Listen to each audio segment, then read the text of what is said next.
Installation: Drain saddle.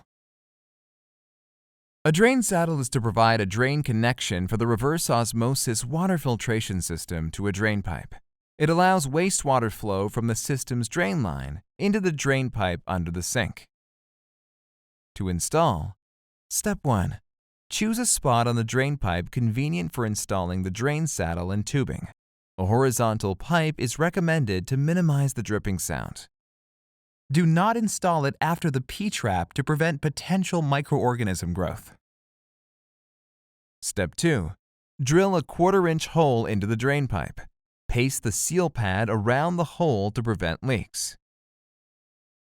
Step 3. Cut the end of the tubing tip to create a 45-degree angle. Unscrew the nut and insert the tubing through the drain saddle to the drain pipe. Reinstall the nut.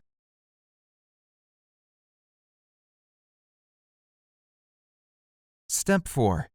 Install the backplate and tighten the 2 screws with hex nuts.